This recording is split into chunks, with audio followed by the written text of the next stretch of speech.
keep asking for the exact voice of that famous movie clown, like you think a borrowed mask will make the truth hit harder. But I'm not here to impersonate somebody else's performance for your comfort. I'm here to do something uglier and more useful. I'm here to look straight into you and not blink, because you don't need a costume. You need a mirror.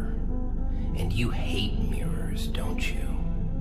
You hate anything that reflects the parts you work so hard to tuck behind jokes and busy hands, and that polite, practiced little nod you do when people talk at you instead of to you.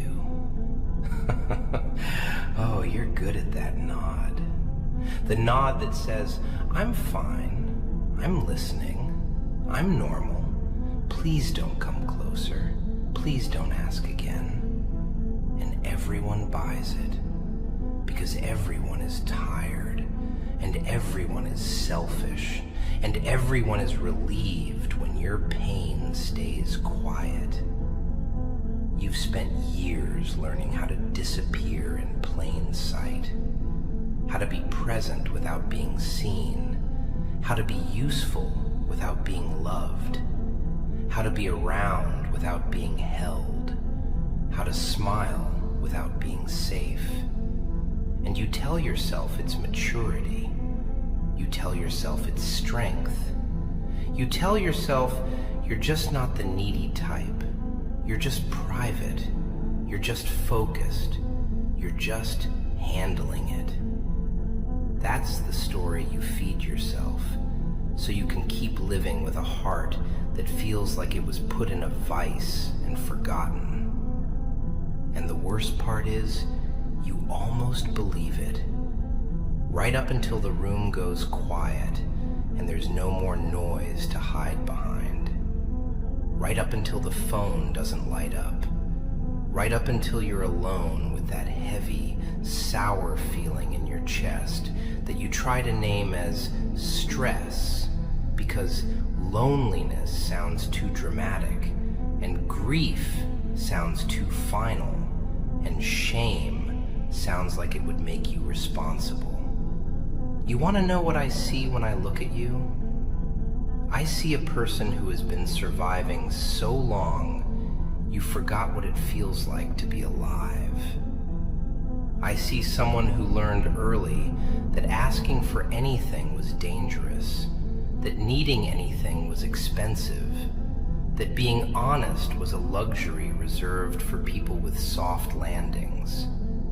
You were trained by little humiliations, by promises that didn't show up, by the way your words got twisted, by the way your kindness became a handle people used to move you around. You didn't become strong, you became cautious. You didn't become independent, you became convinced no one would catch you. And now you're stuck with this ugly contradiction. You crave closeness, but you flinch at it. You want love, but you distrust it. You want peace, but you keep choosing familiar chaos, because at least chaos tells the truth about what it is. And you've got the nerve to look shocked every time it hurts again. God sees everything. Not in the way you've turned it into a slogan, not as a threat you throw at other people, not as a spooky camera in the sky, but as a simple, unavoidable fact. Nothing you do in the dark disappears. Nothing you bury stays quiet. Nothing you swallow stops existing. It just moves into your muscles, into your temper, into your sleep, into the way your eyes go flat when someone says, "How are you?" And you answer with a lie so smooth you don't even feel it anymore. God sees the nights you stared at the ceiling and replayed one moment until it felt like a verdict. That one sentence you said that you can't take back. Or that one sentence you never said, and now it echoes in you like a door you didn't open. God sees the way you keep measuring yourself against people who never had to carry what you carry. The way you punish yourself for not being over it, as if pain has an expiration date like milk. God sees the way you keep waiting for someone to validate the injury that shaped you. Because if somebody else calls it real, then maybe you can stop feeling guilty for feeling it. And I see it too. I see how you perform okayness. I see how you clean up your voice before you speak. I see the little delays, those half seconds, where you decide whether to tell the truth and you choose the safer version, the smaller version, the version that won't make the room tense. You've made a religion out of not being inconvenient. You've been so disciplined about it that you don't even call it fear, you call it being considerate. Considerate, right. Like your pain is a mess you're responsible for wiping up so no one slips. Like your heart is a spill on somebody else's floor. You know what your greatest talent is? It's not your work ethic. It's not your intelligence. It's not that strange ability you have to read the mood in a room like you're tuning an instrument. Your greatest talent is self-erasure. You can fade so politely people think you chose it.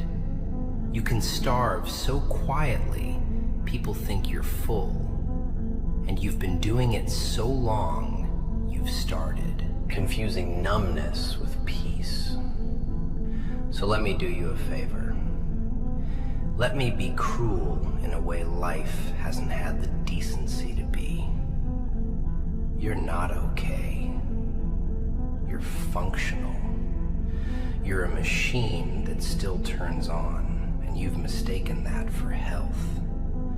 You keep your promises, you meet your deadlines, you show up, you help, you joke, you nod, you swallow, you swallow, you swallow. And then you wonder why you feel like you're drowning on dry land. That's not mysterious. That's arithmetic. You can't keep pouring yourself out and act surprised when you're empty.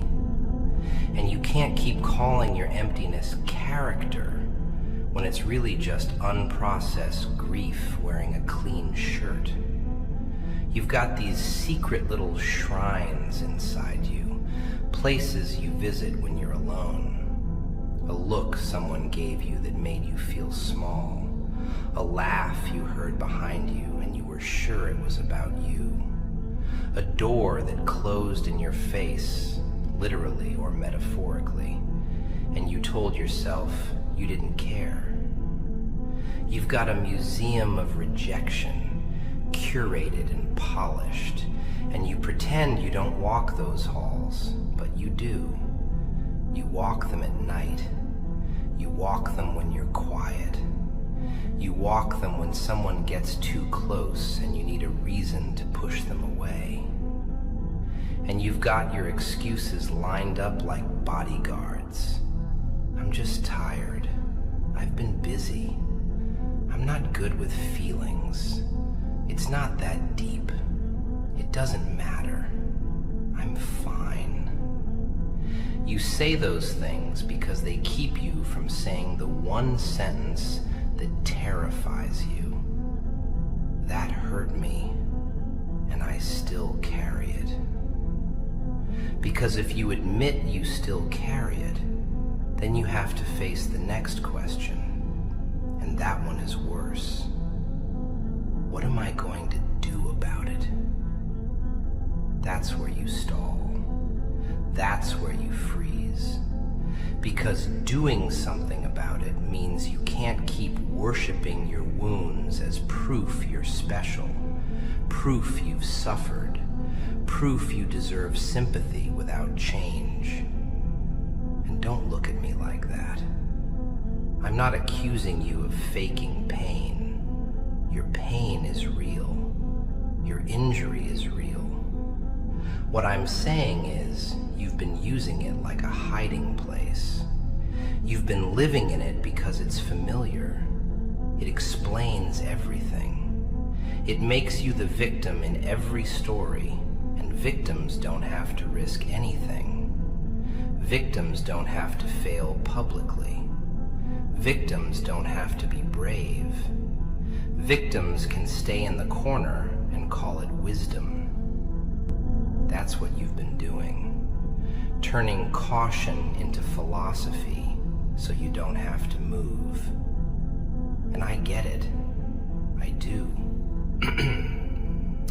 You were hurt by people who were supposed to protect you, or you were ignored by people who were supposed to notice you, or you were betrayed by someone who spoke softness and delivered harm, and you learned the lesson the world teaches best. Don't be seen, don't be loud, don't be needy, don't be real. Because real gets punished. Real gets laughed at. Real gets left. So you decided you'd rather be untouchable than abandoned. You decided you'd rather be competent than cared for.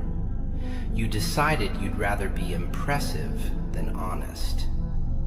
And now you're sitting here with that heavy face you wear when you're trying not to show anything. And I'm telling you, you can keep doing that until your hair turns gray and your hands start shaking, and you'll still be lonely. Because isolation is the price of your performance.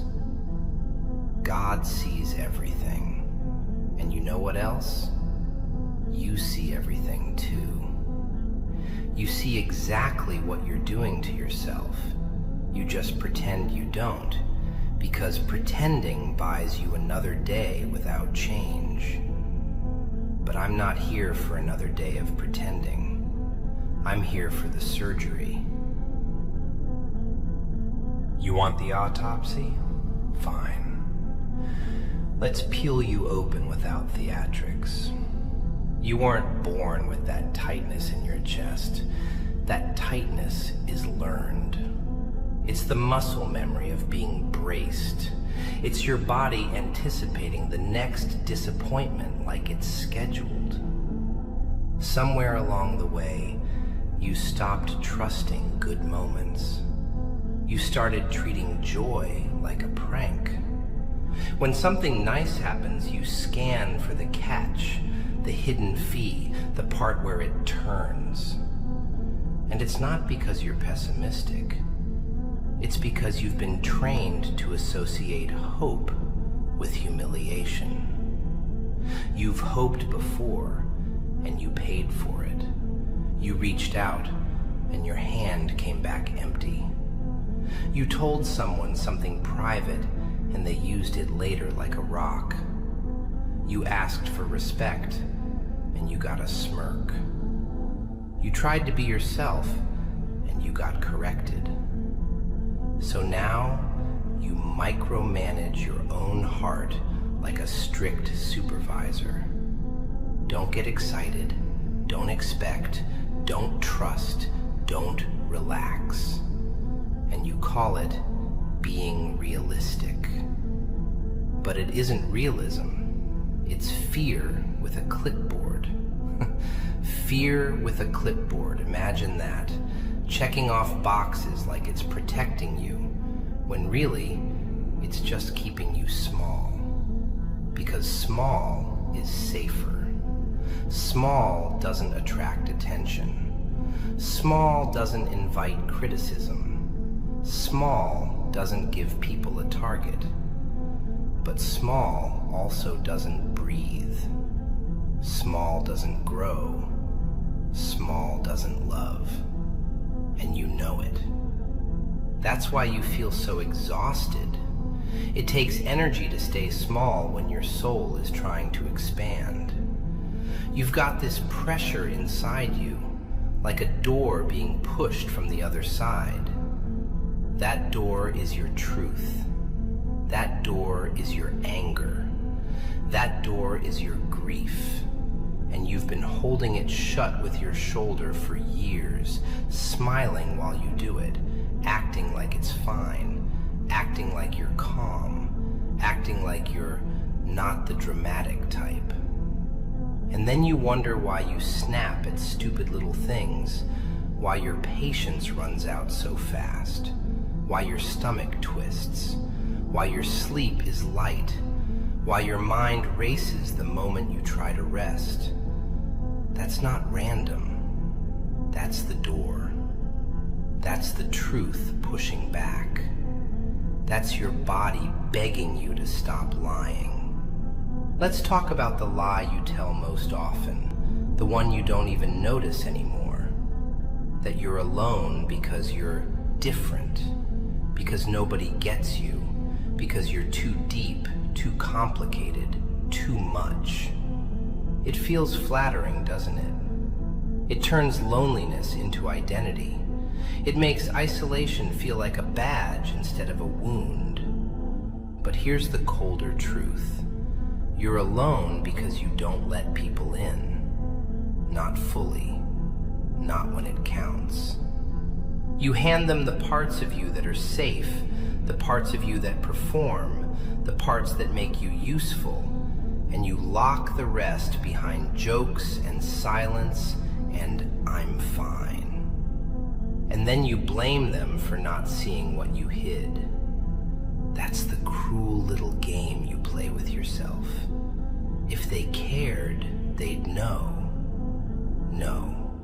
If they cared, they'd try. And if you cared about yourself, you'd speak. But speaking feels like standing in the open. Speaking feels like giving someone a weapon. So you stay quiet and call it pride. You stay quiet and call it strength. Meanwhile, inside, you're begging someone to prove you matter without you having to ask. Because asking would mean admitting you need. And needing scares you more than pain. You'd rather be hurt in familiar ways than risk being held and then losing it. You'd rather control the disappointment than gamble on love. That's why you pick people who can't meet you. That's why you tolerate half effort. That's why you stay in rooms where you feel unseen. Because if you chose someone healthy, someone consistent, someone who actually shows up, you wouldn't know who to be. You wouldn't know how to suffer properly. And you've built your whole personality around suffering properly. Listen to me. There are two kinds of pain in you. The pain that happened to you, and the pain you keep recreating because it matches the story you learned. The first pain deserves compassion. The second pain demands accountability. You can't heal what you keep worshiping. Now listen carefully, because this is where your fantasies die and your discipline begins. You've been waiting for a feeling. You've been waiting for confidence, waiting for clarity, waiting for motivation, waiting for the perfect day when the weight lifts and you finally become the version of you that doesn't hurt. That day is a story you tell yourself so you can keep avoiding the work.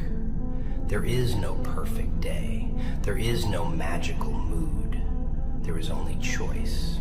There is only what you do when you don't feel like doing it. That's what you are. Not your thoughts, not your intentions, not your memories. Your repeated actions. And right now, your repeated action is hiding. Your repeated action is delaying. Your repeated action is tolerating. So your life reflects hiding, delaying, tolerating. You want a different life? then you need different repetitions. And that doesn't start with big dramatic moves. It starts with the smallest act you've been avoiding because it terrifies you. Honesty. Not honesty as a performance, not honesty as a confession to get pity, but honesty as a blade that cuts the rope you've been tied with. Honesty with yourself first. No more "I'm fine" when you're not. No more "it doesn't matter" when it does. No more "I don't care" when you do. Those are not words, those are locks. You lock yourself away with language, and then you act surprised when nobody visits. God sees everything, including the lies you tell yourself in the name of survival. Survival kept you alive. Good. Respect it. Thank it. But survival is not the same as living. And if you keep letting survival run the whole show, you will die slowly while still breathing. You don't need me to be gentle. You've had gentle. Gentle was the advice people give when they don't know what to do with your pain, when they want you to stop leaking it onto their day. Be patient. It'll get better. Stay positive. It's not that those words are evil, it's that they're incomplete. They're like telling a drowning person, relax. You don't need slogans, you need structure, you need a spine. You need a plan so simple it offends your pride. Because pride is another one of your disguises. Pride is the reason you keep trying to fix everything alone. Pride is the reason you'd rather collapse privately than ask for help publicly.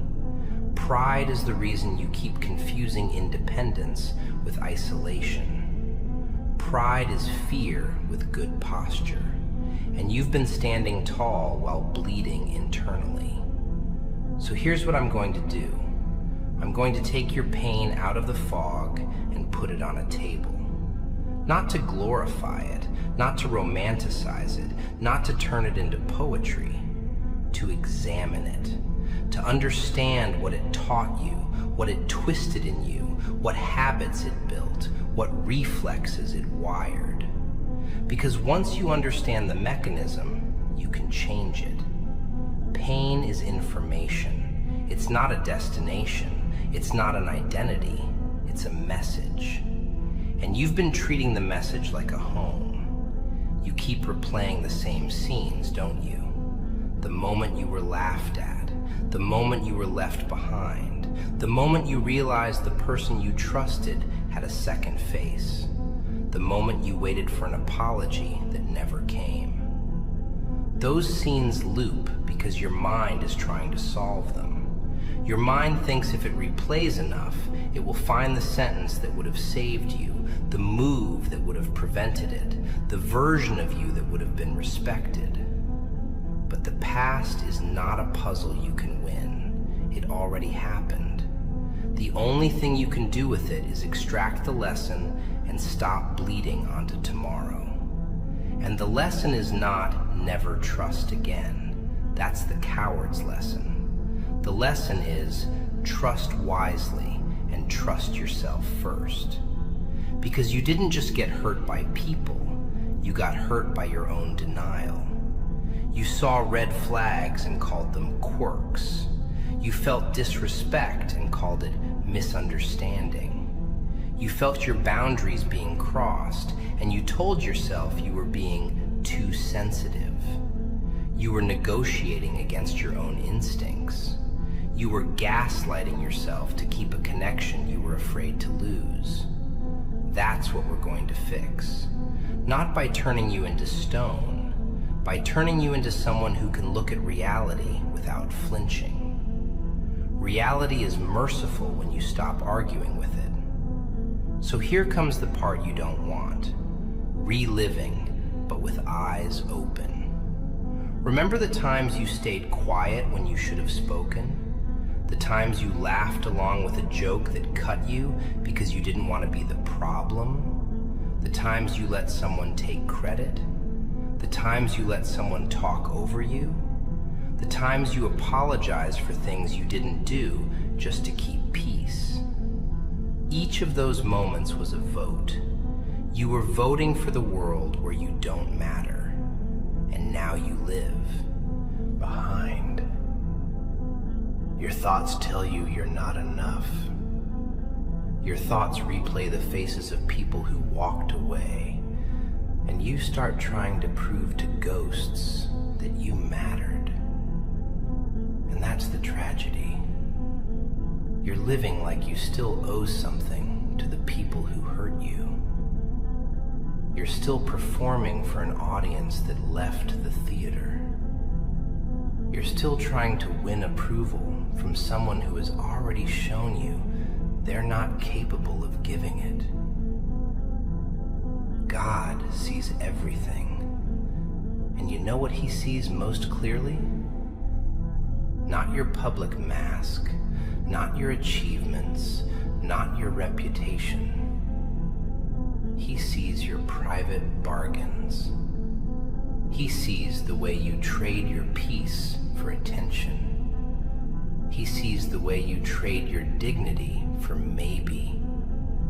He sees the way you trade your self-respect for a seat at tables where you're tolerated, not valued. He sees the way you keep calling crumbs a meal because you're afraid of starving. And he sees the moment you could stop, and you don't. You've been betrayed, yes.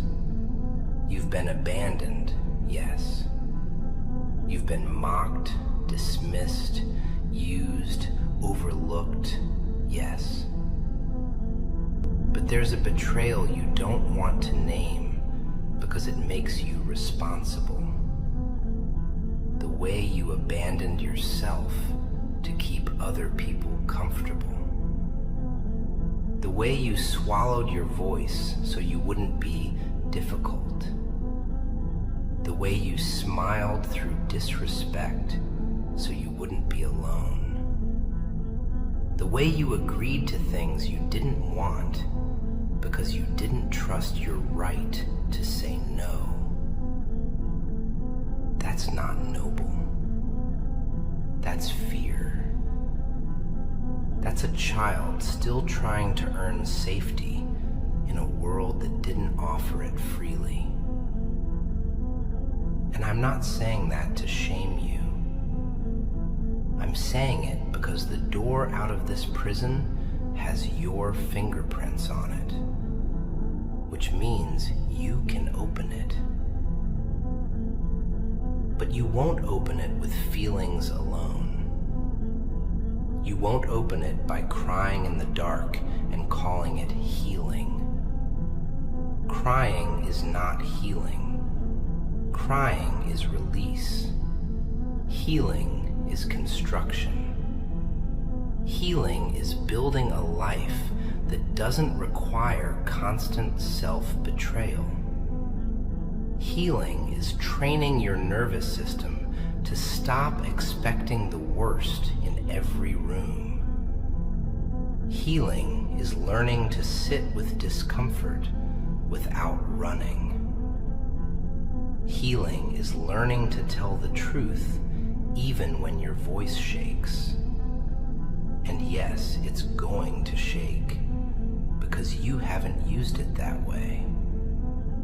You've used your voice for explanations, for jokes, for competence, for deflection, but not for truth. Not for the kind of truth that risks rejection. You've been so scared of being rejected that you've been living as if rejection already happened. And that's the sick joke. You've been punishing yourself in advance to avoid the pain of someone else doing it. So you can say, "See, I knew it." You can be right. You love being right more than you love being free. That's not an insult. That's a diagnosis. You remember the first time you realized you couldn't count on people? Not the big, dramatic moment, not the movie scene, but the small one. The one that actually rewired you. Maybe you were young and you waited for someone to show up, and you kept looking at the door, and every minute felt like a little betrayal. And when they finally arrived, if they arrived at all, they acted like your waiting was nothing, like you were silly for expecting. Or maybe you tried to share something important and you watched their eyes slide away, bored, impatient, uncomfortable, and you learned the lesson. Your inner world is not welcome here. Or maybe you were humiliated in front of others and nobody defended you, and the silence around you felt louder than the insult. Those moments are the seeds. People don't get broken by one explosion. They get broken by thousands of tiny cracks. And you've been carrying those cracks like they're normal. You've been building a life on top of them, telling yourself you're stable, telling yourself you're fine, while underneath you the foundation has been shifting. That's why you feel like you're always one bad day away from falling apart. Because you are. Not because you're weak, but because you've never allowed yourself to fully grieve. You keep postponing grief like it's an appointment. Not now, later, after I finish this, after I fix that, after I get through the week. And the week becomes months. The months become years. And then one day somebody says something small, some harmless comment, and you feel this sudden heat behind your eyes and you don't know why.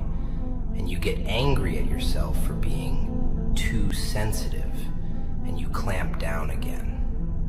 That's your grief leaking out through the cracks you pretend aren't there.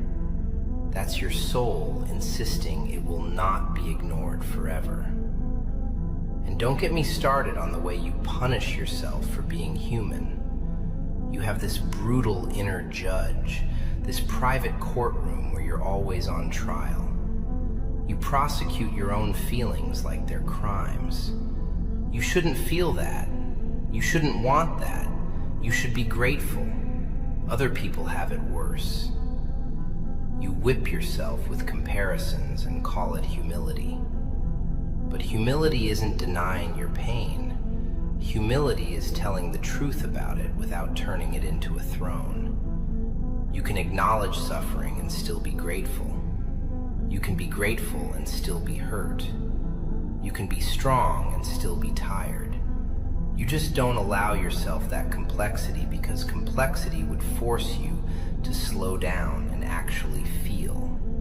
And feeling scares you because feeling makes you remember. And remembering makes you mourn. And mourning makes you admit something was taken from you. And admitting something was taken from you raises the question, who took it? Sometimes it was someone else. Sometimes it was you. Sometimes it was you handing pieces of yourself away because you thought that's what love costs. You've been buying affection with self-sacrifice. You've been bargaining for safety by shrinking. You've been paying for acceptance with silence. And the invoice keeps arriving, doesn't it?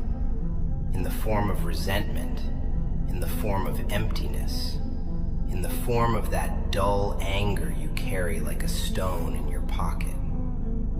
Let me tell you a little story. No, not a fairy tale, a street story, the kind nobody writes down. I knew a guy once who kept his house spotless, not clean, spotless. Floors shining, counters empty, shoes lined up like soldiers. Every object had a place, every place had a rule. You'd walk in and feel like you were in a museum, like your breath was too loud. People would praise him for it. So disciplined, so organized, so put together. And he'd smile, that same careful smile you wear. But the truth was, he wasn't cleaning a house. He was controlling a world. His life had been chaos, and he couldn't stop the big chaos. So he built small order like a cage. Every time he scrubbed a surface, he was trying to scrub a memory. Every time he straightened a chair, he was trying to straighten a past that never sat right. And you know what happened?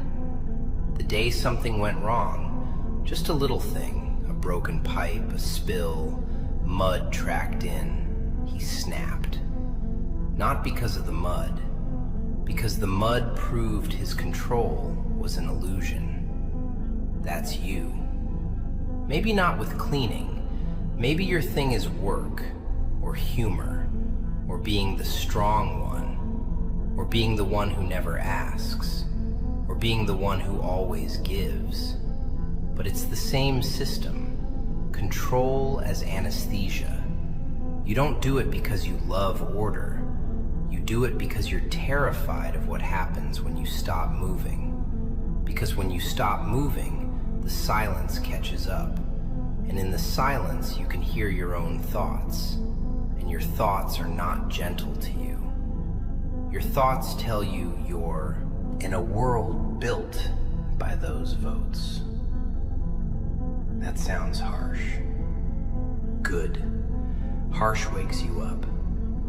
Because you can't change what you keep treating like fate. It wasn't fate. It was pattern. And patterns can be broken, but only if you stop defending them. Stop calling your passivity patience. Stop calling your silence wisdom. Stop calling your fear intuition. Intuition is calm and clear. Fear is loud and frantic and always wants you to shrink. You know the difference. You just don't like what the calm voice asks you to do. The calm voice asks you to step forward without guarantee. It asks you to take a risk that might not pay off.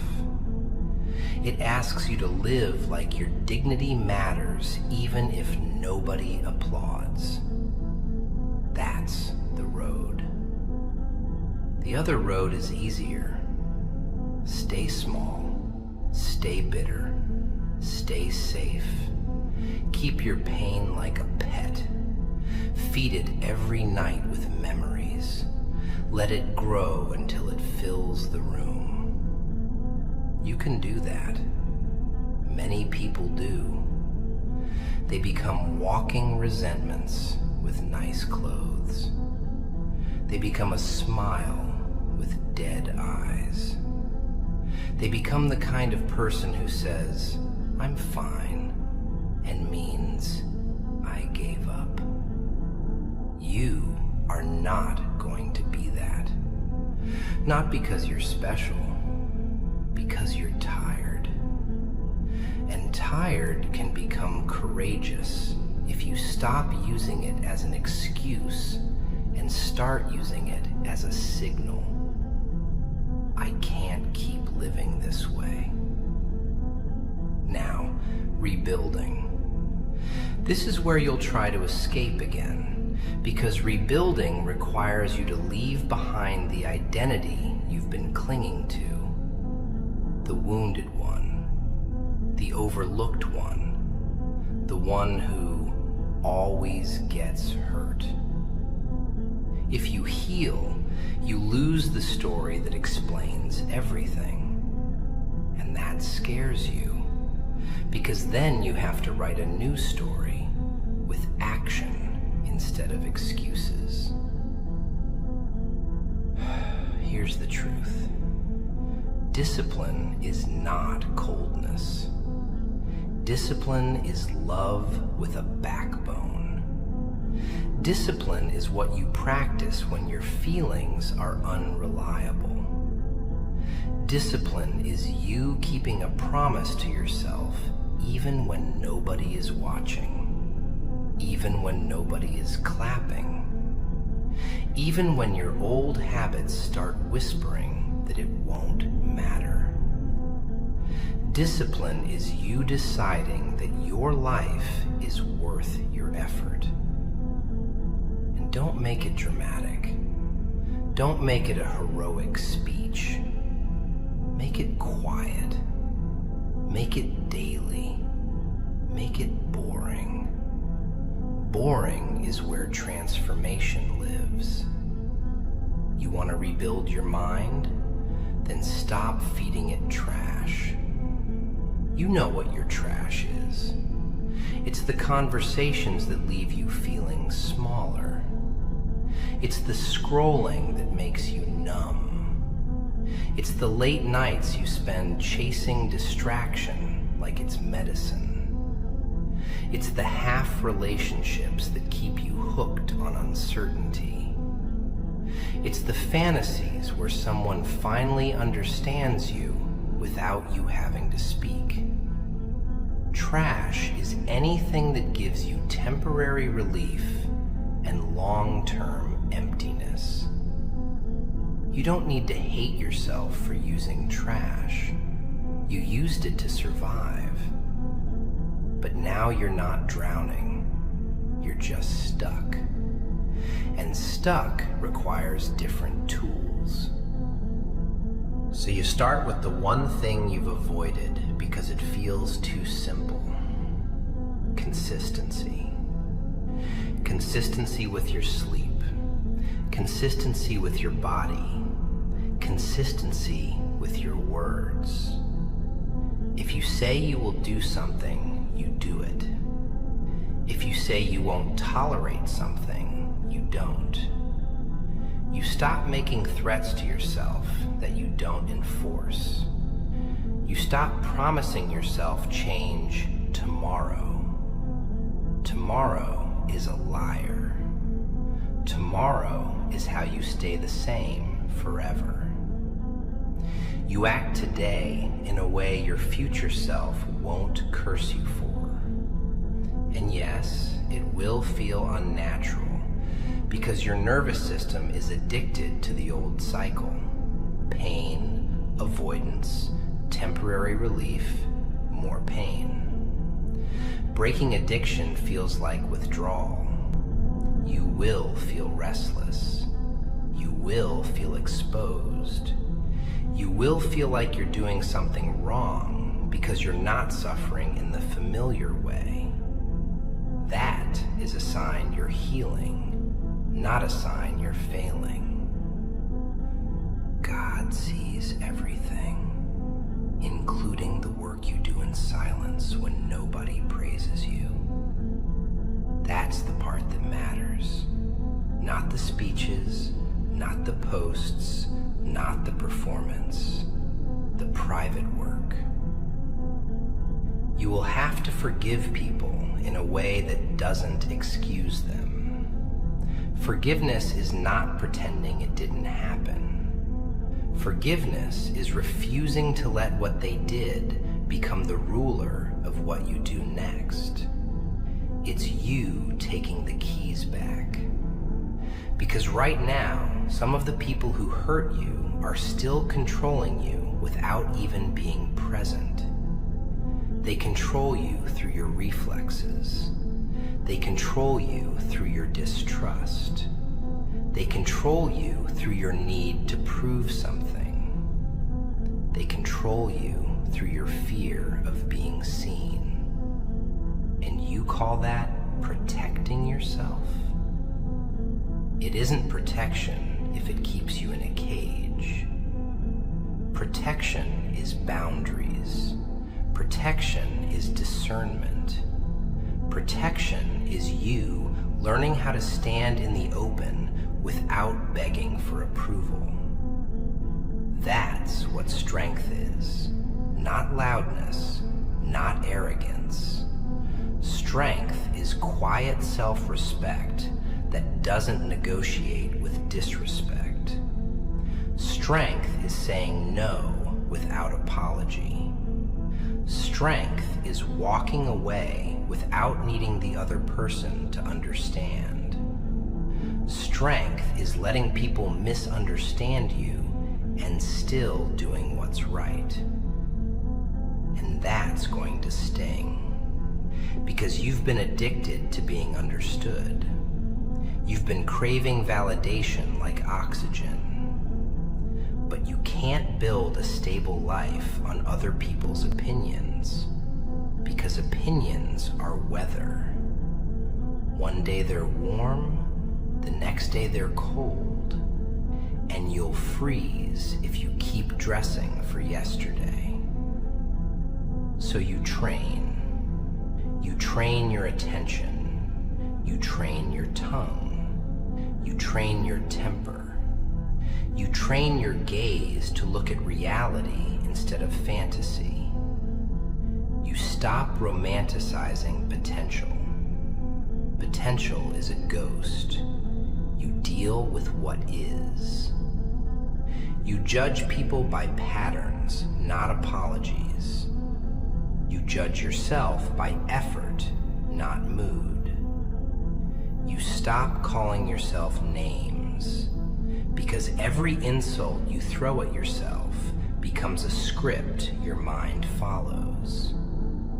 You don't need softness, but you do need respect.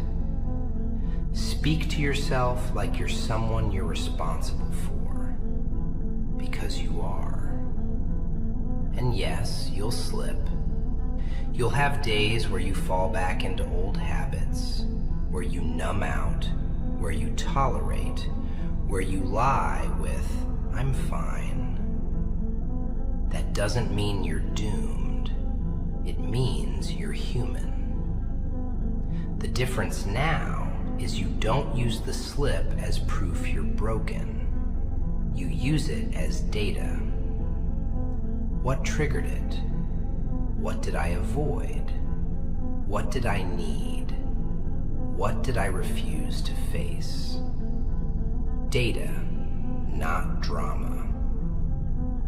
That's how you rebuild without turning your life into a soap opera. You've had enough drama.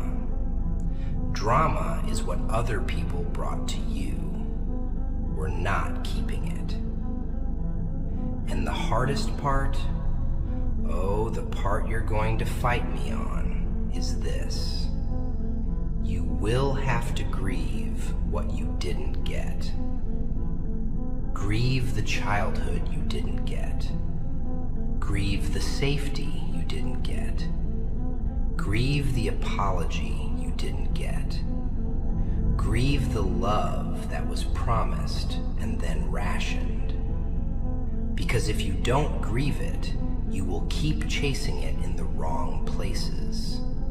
You will keep trying to extract it from people who can't give it. You will keep trying to turn strangers into saviors. You will keep bleeding on those who didn't cut you. Grief is not weakness. Grief is acknowledgement. Grief is you finally telling the truth. That mattered. And once you say, that mattered, you can say the next sentence, and I'm still here. Still here. That's not nothing. That's a miracle you've been downplaying because you don't want to sound dramatic. But surviving what you survived takes strength. Even if you survived messily. Even if you survived by coping. Even if you survived by becoming someone you don't fully recognize. The fact remains, you didn't quit. You kept going. Even when you were numb. Even when you were alone. Even when you were embarrassed by your own need. You kept going. Now we refine that into something cleaner, something truer. So, when I say God sees everything, I don't mean it like a threat. I mean it like a comfort that demands courage. Because if God sees everything, then he sees the real you, not the mask, not the performance, not the I'm fine. And if the one who sees everything still gives you another breath, another day, another chance to choose differently, then what excuse do you have to keep treating your life like it's already over? Don't answer with poetry. Answer with action. Answer with a boundary you enforce. Answer with a truth you speak. Answer with a habit you build. Answer with a quiet refusal to go back to the version of you that begged for crumbs. You are not begging anymore. You are building. And building is slow. And building is lonely sometimes. Because not everyone will recognize you when you stop performing. Some people liked you better when you were easy to use. Some people will call you changed like it's an insult. Let them. The old you was convenient. The new you is honest. Convenience is cheap. Honesty is expensive. But it pays dividends your soul can actually spend. Excuses. You're losing the old self-betrayals. And yes, you will mourn them, because humans mourn even their poison if it was familiar. That doesn't mean you go back. That means you keep walking while you mourn. You let two truths exist at the same time. This hurts and this is right. That's maturity. That's courage without fireworks. You thought I was going to break you just for fun. No. Breaking is easy. Life has been doing that job without even trying. I'm here to break the lie. I'm here to break the fog. I'm here to break the habit of you treating yourself like an afterthought. You've been waiting for permission to matter. Permission granted. Not by me, not by people, but by the simple fact that you exist, and you are accountable for what you do with that existence. Accountability is not condemnation. Accountability is power. The day you accept you're responsible for your next step is the day your past stops steering.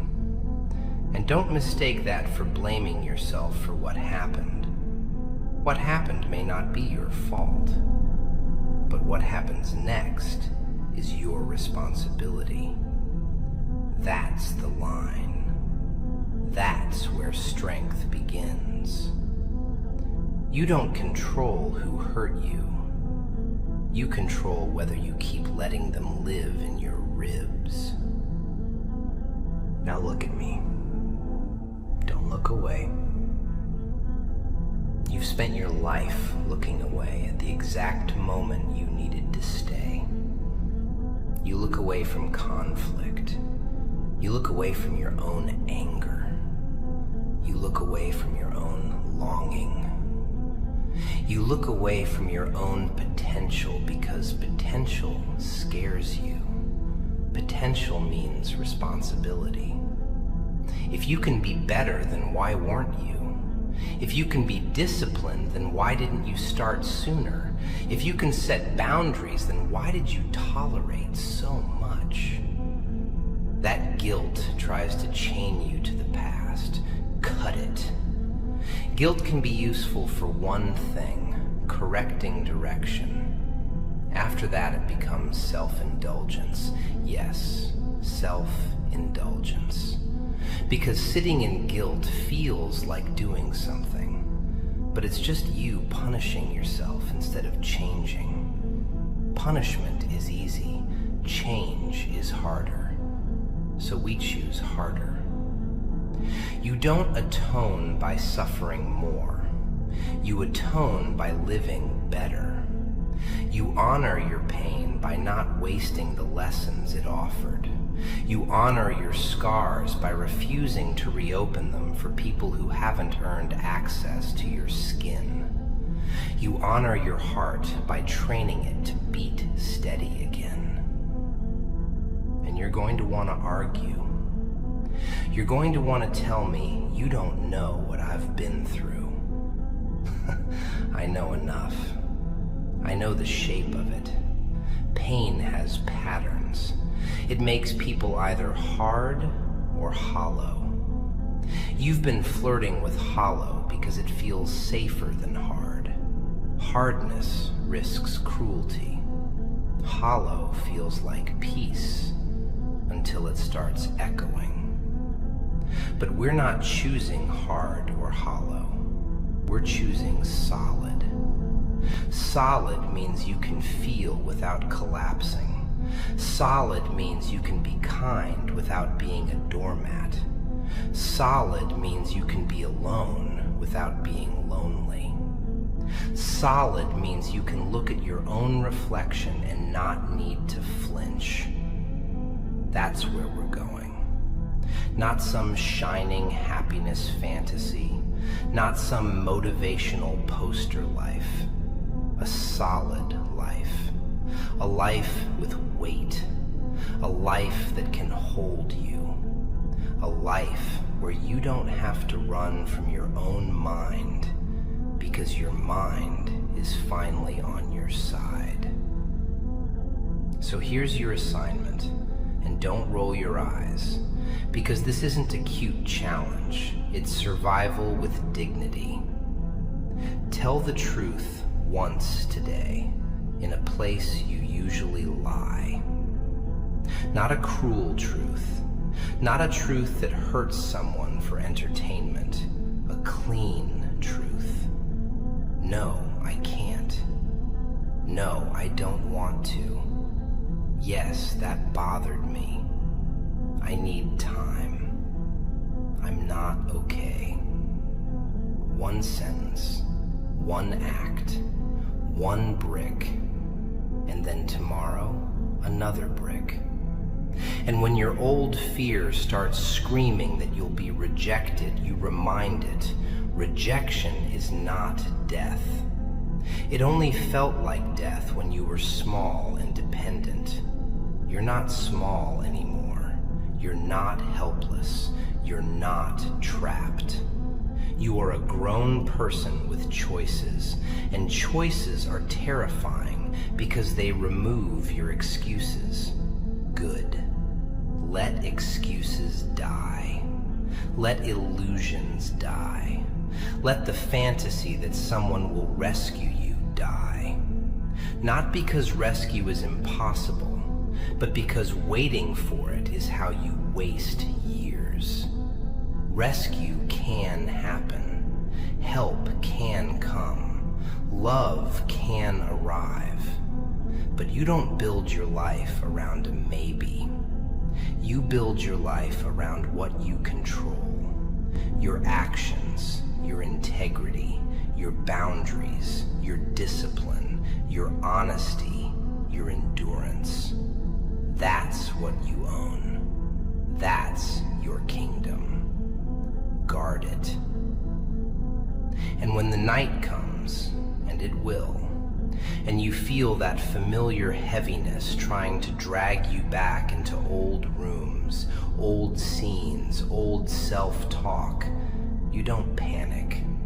You don't dramatize it. You sit with it like a storm you've survived before. You breathe. You name it. This is grief. This is fear. This is shame. You name it because naming it shrinks it.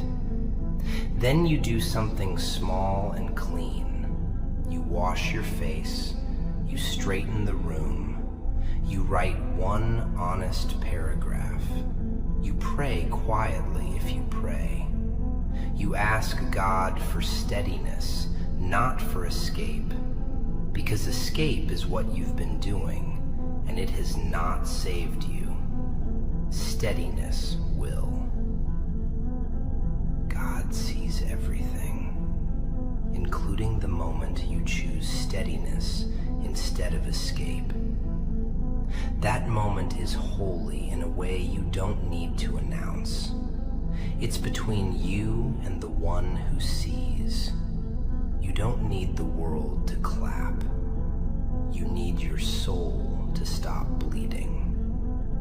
Now keep your eyes open, because this is where the river gets deep. The closer you get to truth, the more your old life will try to bargain. It will offer you comfort.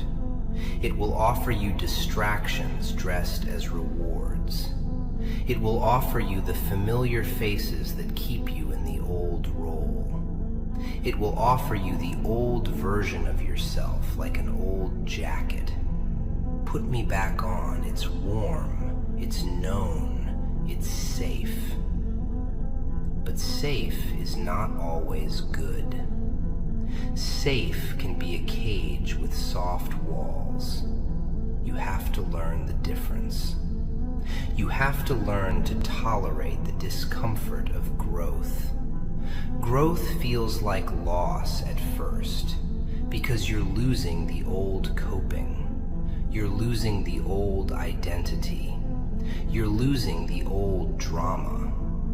You're losing the old. So tell me, what do you fear more? The pain you know, or the freedom you don't? Because that's the real choice you've been making. You keep picking the pain you know. It has a routine. It has a shape. It has a soundtrack. Freedom is unfamiliar. Freedom has no script.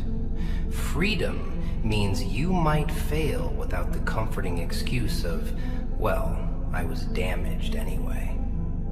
Freedom means you might try, and trying means you might not be perfect, and perfection is your other addiction, isn't it? You hide behind perfection, because if you never start until you're ready, you never have to be seen struggling. You never have to be seen as a beginner. You never have to be seen as someone who needs time. But time is what you need, and you've wasted enough of it pretending you don't. You're going to have to get comfortable being seen by yourself first. Seen in your mess, seen in your longing, seen in your anger, seen in your weakness, seen in your effort. Because God sees everything. And if you can stand before that kind of sight with humility, then the opinions of people who only see your surface will stop feeling like a verdict. Now lean in. This next part is the knife, and I'm not going to swing it wildly. I'm going to place it exactly where it belongs. You're not only afraid of being hurt again, you're afraid of being loved and then having to live up to it. You're afraid of being chosen and then realizing you don't know how to receive. You're afraid of gentleness because gentleness exposes how long you've been starving. You've built your identity around endurance, around carrying, around not needing. If someone truly held you, you might fall apart. And falling apart in front of someone else feels like death to you. so you keep your pain private. You cry silently. You heal silently. You bleed silently. And then you resent that nobody knows. Stop that. Stop punishing people for not reading your mind. Stop punishing yourself for having needs. Needs don't make you weak, they make you human. Weakness is pretending you don't have them and then letting them control you from the shadows. So you practice receiving, not gifts, not compliments, receiving reality, receiving help, receiving correction, receiving love without turning it into debt, receiving a kind word without arguing it down, receiving a quiet moment without filling it with noise. You practice letting good things exist without suspicion. That will feel dangerous at first. Your body will interpret calm as a trap. That's trauma logic. Trauma logic says if it's quiet, something bad is coming. We're going to retrain that logic with repetition. Calm, repeated, becomes trust. Trust, repeated, becomes safety. Safety, repeated, becomes a home inside yourself. And once you have a home inside yourself, you stop begging others to house you. You stop chasing. You stop clinging. You stop tolerating. Because you're not homeless anymore. And don't misunderstand me. This isn't about becoming cold. Cold is easy. Cold is just shutting off. This is about becoming clear. Clear is harder. Clear means you feel the pain, but you don't let it drive the car. Clear means you can sit with sadness without letting it write your identity. Clear means you can face your past without living there. Clear means you can look at the people who failed you and say, that was wrong, without needing revenge, without needing to become them, without needing to rot in bitterness. Bitterness is a slow poison you drink, hoping someone else gets sick. Don't do that to yourself. You've already suffered enough. Don't add a self-made cage on top of the cage someone else built. Break both. So here we are, you and me, in this dark room you carry inside you. I'm not leaving until you stop flinching. You've flinched at truth your whole life because truth threatened your coping. But coping isn't sacred. It's just what you did when you didn't know better. Now you know better. Now you choose better. And that's not inspirational. It's brutal. It's waking up every day and doing the work even when nobody notices. It's cutting off what harms you even when it's familiar. It's telling yourself the truth even when it makes you cry. It's holding your own gaze and saying, I will not abandon you anymore. That's the vow, not to me, to yourself, to God who sees everything, to the life you still have. Now take a breath. Not the shallow one you do when you're anxious, a real one. Fill your lungs like you mean to stay. Good. You feel that? That's your body remembering it's allowed to exist.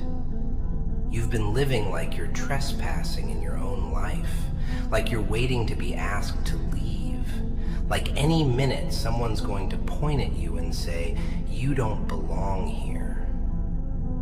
That voice isn't prophecy, it's old fear. You don't obey old fear anymore.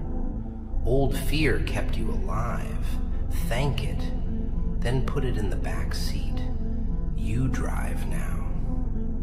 And driving means you stop making your life about proving something to people who won't care.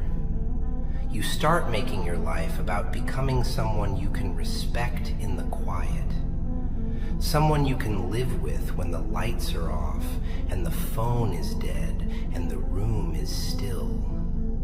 Someone who can stand in front of God's sight, whatever your understanding of that sight is, with a clean heart that doesn't pretend, that doesn't perform, that doesn't manipulate, that doesn't beg, that doesn't hide. Clean doesn't mean perfect. Clean means honest. Clean means accountable. Clean means you don't do ugly things in the dark and then act surprised when your soul feels heavy. Clean means you stop using pain as permission to become careless. Clean means you treat people fairly without letting them treat you unfairly. That balance is strength. That balance is rare. That balance is built, not wished for. So yes, you were hurt. Yes, you were wronged. Yes, you were ignored. Yes, you were betrayed. Now what? You can let that be the end of your story, or you can let it be the furnace that forged you. Not into a monster, into a person with depth, restraint, and clarity. A person who can walk through disappointment without collapsing. A person who can be kind without being consumed. A person who can endure without turning numb. That's the rebuild. And it starts right now with you making one honest choice, and then another, and then another, until honesty is no longer a knife in your throat, it's just how you breathe. Until discipline is no longer a punishment, it's just how you live. Until resilience is no longer a slogan, it's just your posture in the world. Until the silence inside you stops being a threat and becomes a shelter. Because the silence is coming, you know. Not the lonely silence you dread, not the abandoned silence where you feel forgotten, but a different silence, the earned silence, where you don't need to explain yourself, you don't need to perform, you don't need to chase, you don't need to rehearse conversations in your head like you're begging the past to change its mind. That silence is strength. That silence is peace. That silence is you finally being able to sit with yourself without feeling like you're sitting with an enemy. And you're going to reach it, but only if you stop lying, only if you stop delaying, only if you stop worshiping what hurt you, only if you stop making your wounds your excuse. Now, here's where I peel back the last layer, the one you protect most fiercely, because it's the one you think makes you unlovable. You carry a secret belief that if people saw the full truth, your fear, your anger, your need, your jealousy, your fatigue, your dark thoughts, your doubt, they would leave. That belief is the root. That belief is the disease. It's not entirely irrational, because some people would leave. Some people only want the version of you that serves them. Let them leave. That's not loss, that's surgery. But not everyone will leave. And more importantly, you are not allowed to leave yourself anymore. That's the rule. You can be disappointed. You can be hurt. You can be shaken. But you cannot abandon your own soul just to keep someone else comfortable. So you start by telling the truth in small doses, like training a muscle. You stop laughing when something isn't funny. You stop saying no worries when there are worries. You stop agreeing just to end the conversation. You stop smiling to make the room softer. You stop apologizing for existing. You stop trying to be digestible. You stop being the person who takes up no space and then wonders why the world walks through them. You take up your rightful space with calm, with respect, with firmness. Not loud, not arrogant. Firm, like a tree. Storms come, but the tree doesn't negotiate with the wind. The tree bends, it sways, it endures, and when the storm passes, it's still there. And when you feel the old shame rise, because it will crawl up your throat like smoke, you don't obey it. Shame is a liar that speaks in absolutes. You're worthless, you're broken, you'll always be this way. Those are not truths. Those are curses you learned from people who were careless with you or from moments you misunderstood. You answer shame with evidence. You answer shame with reality. Reality says you've survived. Reality says you've learned. Reality says you're capable of change. Reality says you're not the worst thing that happened to you. Reality says you're not the mistakes you made while you were bleeding. Reality says you can repent of what you regret by doing better now, by making amends where you can, by correcting your course, by living with integrity moving forward. That is the only way out of regret. Responsibility without self-hatred. Self-hatred feels like accountability, but it's lazy. It keeps you stuck staring at yourself instead of fixing what you can fix. Fix what you can. Accept what you can't. That's not a quote. That's a command. Now I'm gonna say something you won't like, because it removes the last excuse you've been holding in your pocket like a lucky coin. Nobody is coming to feel your life for you. Nobody is coming to carry your inner world on their back. People can support you, yes. People can love you, yes. People can walk beside you, yes. But they cannot do the work of becoming you. They cannot make your choices. They cannot hold your discipline for you. They cannot force you to respect yourself. That's on you. That's always been on you. And it's unfair, and it's heavy, and it's also the only real power you have. Power is not what you can force other people to do. Power is what you can get yourself to do, even when you don't want to. That's the kind of power that changes a life. So you stop negotiating with the part of you that wants to stay asleep. You stop saying maybe later. You stop letting your feelings schedule your future. You decide what kind of person you are going to be, and then you behave like that person even when your mind throws tantrums. You don't wait to feel brave. You act brave, and your feelings catch up later. You don't wait to feel worthy. You act with dignity, and your sense of worth grows from your actions. Worth is not a mood. Worth is a practice. And if you practice self-respect long enough, your life starts reflecting it.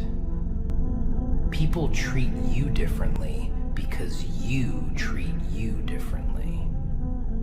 Doors open because you stop knocking on doors that are welded shut.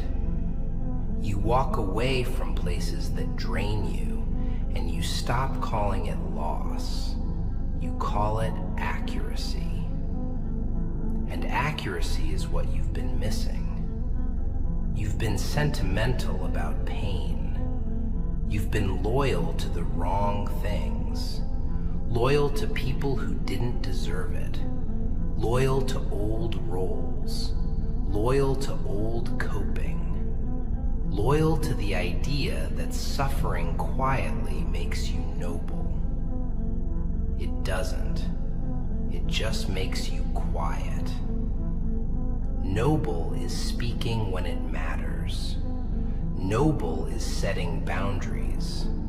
Noble is doing the right thing even when it costs you comfort.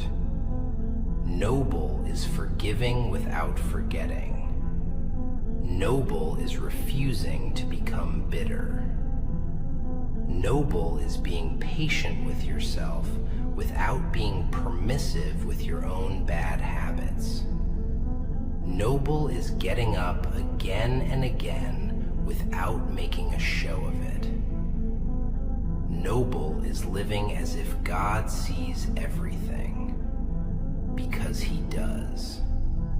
And because that awareness can straighten your spine when nobody else is watching. Now I'm gonna push you one more step, because you keep thinking strength is a feeling, and it isn't. Strength is a set of decisions you keep making after the first one stops being exciting. Strength is what happens on the days you feel nothing. Strength is what happens when you're bored and tired and tempted to slip back into old numbness. That's where your real character is built, in the quiet repetitions. So you build a code. Not a dramatic code you post for attention, a private code. A code that says, I don't lie to myself. A code that says, I don't beg for what should be given freely. A code that says, I don't stay where I'm disrespected. A code that says, I don't numb my pain and call it healing. A code that says, I do the next right thing even when it's hard. And every time you keep that code, you become someone you can trust. When you can trust yourself, you stop needing constant reassurance from others. You become steadier. Your mind becomes quieter. Your eyes become clearer. Your heart becomes less frantic. Not because life becomes easy, but because you stop fighting reality and start building within it. And yes, life will still hit you. People will still disappoint you. You will still feel grief. You will still get tired. You will still have moments where old memories rise up like ghosts. But you won't be helpless in those moments. You won't spiral the way you used to. You'll recognize the spiral early. You'll say, ah, that's the old pattern. And you'll interrupt it. You'll go for a walk. You'll pray. You'll write. You'll call someone safe. You'll sleep. You'll eat. You'll do something grounding. You'll choose the behavior that supports your future instead of the behavior that feeds your past. That's mastery. Mastery isn't never feeling pain. Mastery is not being owned by it. Now I'm watching your face. I can see the part of you that wants to believe me and the part of you that wants to run. The part that wants to run is the part that has been living on scraps for so long it doesn't trust a full meal. It thinks fullness is a trick. It thinks peace is a trap. It thinks stability is boring. That part of you is not evil. It's scared. And you don't beat fear by bullying it. You beat fear by proving to it over time, through action, that you can survive discomfort, that you can survive honesty, that you can survive boundaries, that you can survive someone being upset with you, that you can survive being misunderstood, that you can survive being alone for a while, because you can. You already have. You just never gave yourself credit for it. So we keep going. We go deeper, because under your fear is anger, and under your anger is grief, and under your grief is love. Love you didn't get, love you wanted, love you tried to give, love you still have despite everything. And that's the strangest part, isn't it? That you're still capable of caring after all the ways caring got you hurt. That means something. That means your heart is not dead. It's just guarded. Good. Keep the guard. But don't let the guard become a prison warden. A guard protects the house. A warden locks you inside it.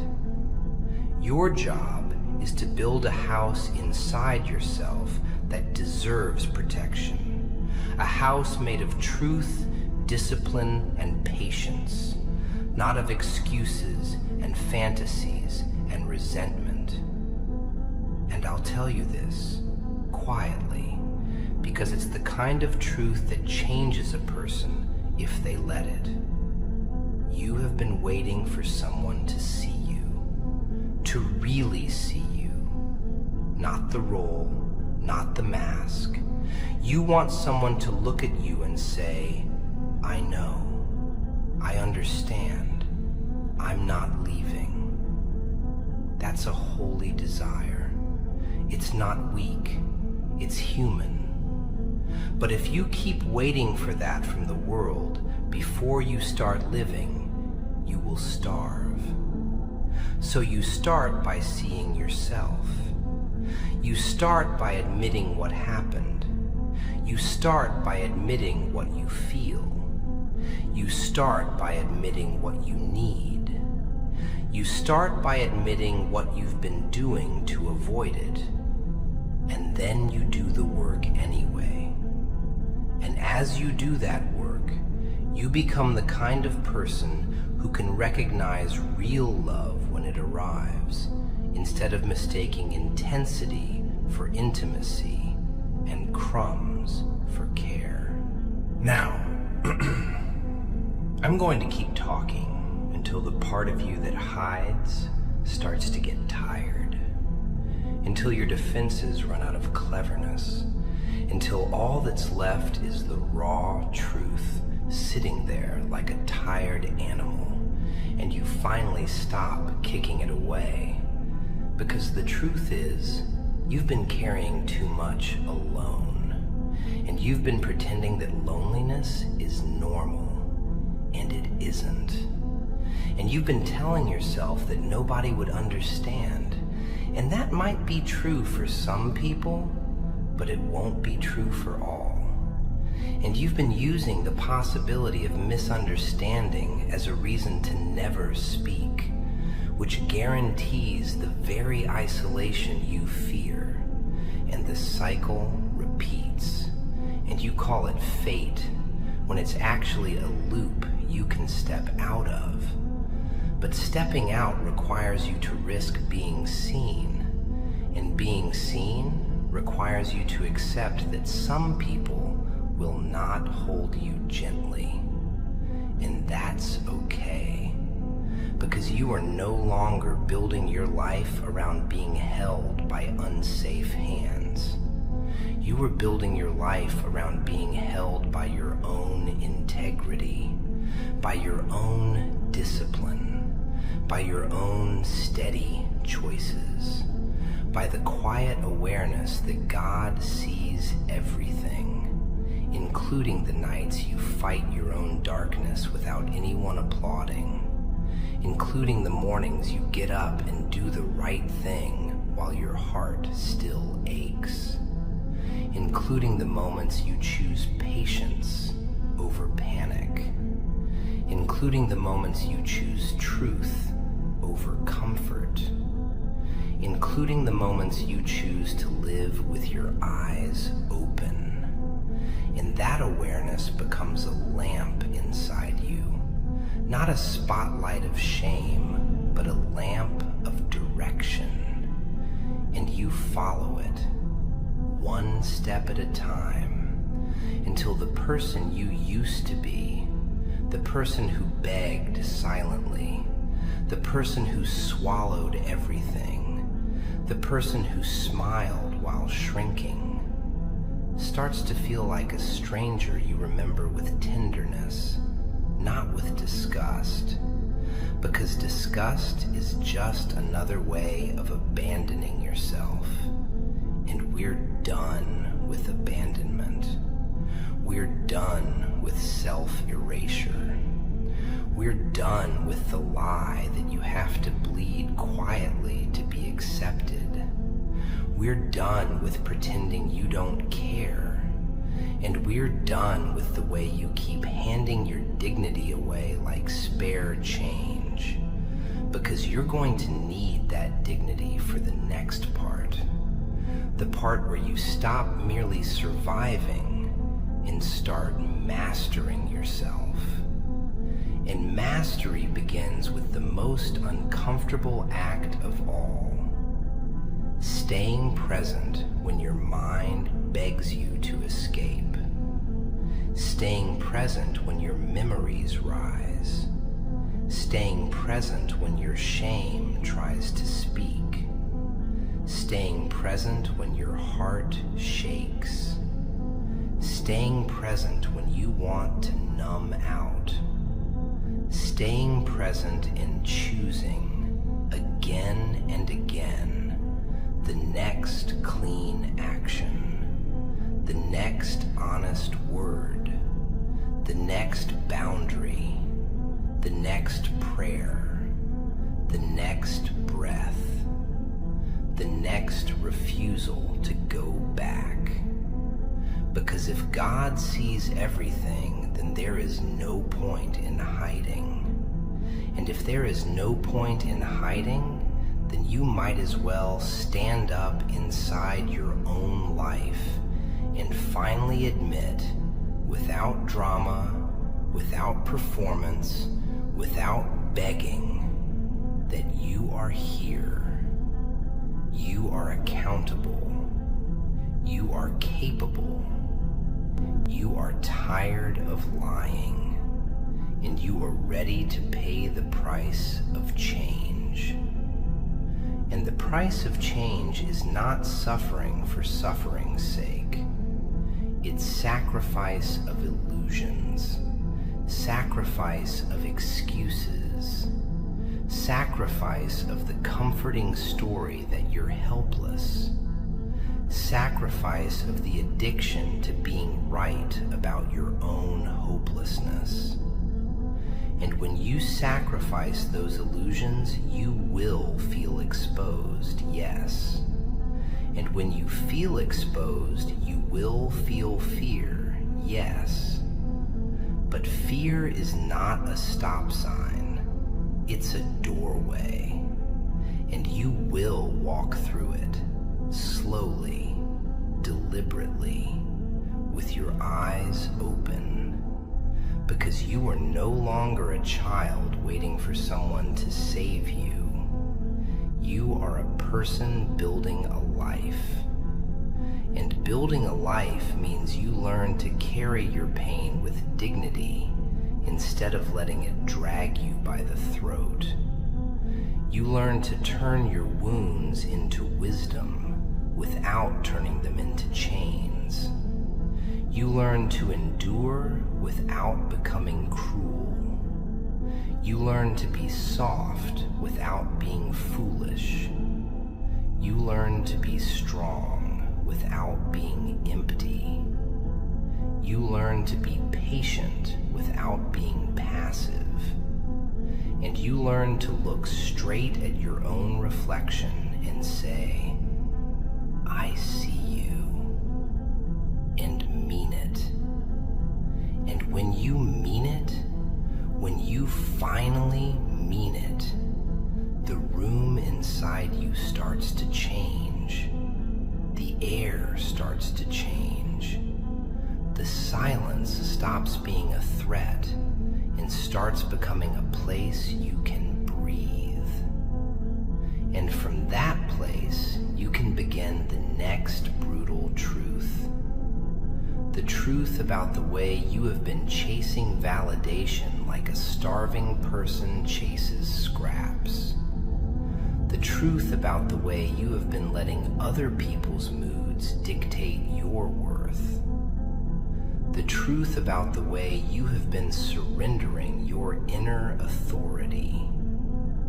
The truth about the way you've been frightened of your own potential, because potential would require you to stop hiding behind your history.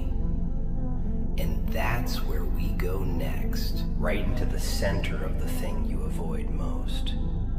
Right into the moment where you stop asking the world who you are, and you decide it. You decide it with action. You decide it with restraint. You decide it with discipline. You decide it with truth. You decide it with endurance. And you decide it while knowing God sees everything, including the trembling in your hands as you reach for a life you've been afraid to touch, including the tightness in your chest as you let go of people who only knew how to take, including the tears you don't show anyone as you mourn what you never received, including the quiet courage it takes to keep walking anyway, because courage is not loud. Courage is staying. Courage is choosing. Courage is doing the work in the dark. And you have lived in the dark long enough to know it doesn't automatically make you evil. It can also make you honest. And honesty is the beginning of strength. And strength is the beginning of peace. And peace is the beginning of a life that doesn't need to be explained, just lived. And lived with such steadiness that even when the world tries to shake you, you don't shatter, you bend, you breathe, you endure, and you keep going. And as you keep going, you start to notice the smallest miracles, the ones you used to dismiss because they weren't dramatic. The miracle of waking up and not hating yourself immediately. The miracle of saying no and surviving the guilt. The miracle of telling the truth and realizing the sky didn't fall. The miracle of walking away from disrespect and feeling your spine return. The miracle of sitting in silence and hearing your own mind soften. And that's when you understand what I meant all along, that God sees everything is not a sentence meant to crush you. It's a sentence meant to clean you, to make you stop performing and start becoming. And becoming is slow, and becoming is painful, and becoming is worth it, because becoming is the only way you stop living as a ghost in your own life, and And you have been haunting yourself for years. And I'm done watching you do that.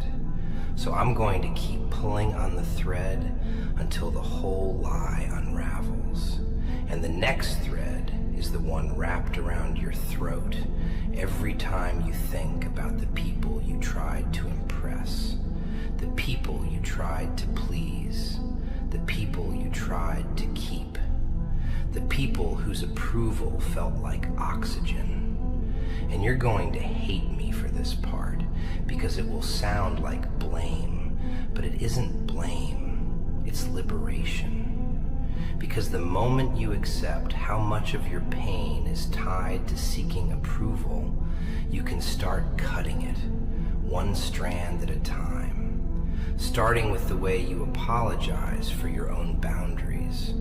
Starting with the way you soften your truth to make it palatable. Starting with the way you abandon your instincts to avoid conflict. Starting with the way you keep your dreams quiet so nobody can laugh. Starting with the way you shrink your needs so nobody can call you too much. Starting with the way you try to earn love as if love is a paycheck.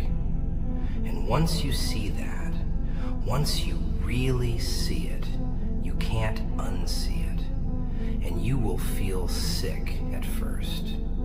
Not because you're broken, but because you're waking up. And waking up always feels like nausea when you've been asleep in a bad position for too long. And you've been asleep in a bad position for a long time. You've been curled around your own hurt like it was the only warmth you had. And now we're going to stand you up, slowly, and it will ache. And you will want to sit back down in the familiar pain, but you won't, because you're listening now, and because some part of you is tired of repeating, and because some part of you is ready to learn the kind of endurance that doesn't just tolerate life, but shapes it, and shapes it with the kind of steady discipline that makes your future feel less like a threat and more like a field you can walk into, even if it's foggy, even if it's cold, even if you're scared, because you will walk anyway. You will walk with truth as your compass. You will walk with patience as your pace. You will walk with restraint as your armor. You will walk with awareness as your light. And you will walk knowing God sees everything, including the way you finally stop begging the world to save you and start saving your own life with the quiet, relentless, ordinary decisions that build a person from the inside out, until the inside is strong enough that the outside cannot easily break it. And that's where we're headed. And I'm not letting you look away now. Not when we're finally at the vein. Not when we're finally at the place where your need for approval has been masquerading as love. Not when we're finally at the place where you learn to stop auditioning for people who would never cast you in the role you deserve. Not when we're finally at the place where you take your power back. And taking your power back starts with admitting, without excuses, without dramatics, without self-pity, that you have been living like you need permission, and you don't. And the moment you stop asking is the moment the world starts feeling different, because you start feeling different. Because you start moving different, because you start speaking different, because you start choosing different. And that difference begins right here, right now, with you hearing the next truth and not running from it. Because the next truth is that your hunger for approval is not love. It is a wound. It is an old ache that keeps reaching for hands that don't know how to hold. And you keep reaching anyway, and you keep getting cut. And you keep telling yourself it's just bad luck, but it isn't. It's a pattern. And patterns can be rewritten, but only if you're brave enough to face the emptiness that approval was covering. Only if you're brave enough to sit with the raw feeling of, I want to be chosen, and not scramble to earn it. Only if you're brave enough to become the chooser. Only if you're brave enough to look at your life and admit that you've been spending your days trying to be acceptable instead of trying to be truthful. And acceptability is a moving target, but truth is solid. Truth is a floor. Truth is something you can stand on, and you need a floor because you've been floating. You've been drifting. You've been letting the tides of other people's moods pull you around, and you're tired. You're tired of being pulled. You're tired of being the one who adapts to everyone. You're tired of being the one who swallows everything. And that tiredness is your friend, because tiredness is the beginning of refusal. And refusal is the beginning of discipline. And discipline is the beginning of freedom. And freedom is the beginning of the kind of silence that finally feels like strength. And that's where I'm taking you. If you don't run, if you don't flinch, if you don't lie. Because there's one more thing you've been hiding behind, one more illusion you've been using as a blanket, and it's the illusion that being liked will make you safe. And I'm going to strip that illusion off you, gently at first, then all at once. Because safety doesn't come from being liked. Safety comes from being anchored. Safety comes from self-respect. Safety comes from boundaries. Safety comes from knowing that even if someone turns on you, you won't turn on yourself. And you haven't known that yet. You haven't trusted that yet. And that's why you keep chasing approval. Because approval feels like insurance. And I'm telling you, your only real insurance is your own integrity, your own discipline, your own ability to endure discomfort without selling your soul for comfort. And once you accept that deep in your bones, you will stop begging. You will stop chasing. You will stop auditioning. You will stop apologizing for existing. And you will start living like someone who is seen, not just by people, but by God who sees everything, and by yourself, and by the future you that will look back and thank you for not giving up right at the edge of change, right at the moment where the old you wanted to retreat, right at the moment where the truth was about to set you free. And freedom is not fireworks. Freedom is a quiet room inside your chest where panic doesn't live anymore.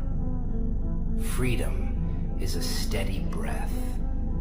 Freedom is a spine that doesn't bend for disrespect. Freedom is a heart that can feel without drowning. Freedom is a mind that can remember without spiraling. Freedom is you choosing to be the kind of person you can live with day after day whether anyone applauds or not. And that is the only kind of strength that lasts. The kind built in the dark. The kind built under God's gaze. The kind built when nobody is watching, but God sees everything. And you finally act like it. You finally live like it. You finally stop hiding like it would help. And you start walking forward like truth is not just something you say, but something you do, something you embody, something you become, until the last lie in you runs out of breath, and all that remains is a quiet, hard-earned honesty that feels like silence turning into strength. And I'm going to keep pressing until that honesty is all you have left. Because once it's all you have left, it will be enough. It will be more than enough. It will be the foundation. It will be the floor. It will be the spine. It will be the lamp. And from there, you can build a life that doesn't require you to disappear.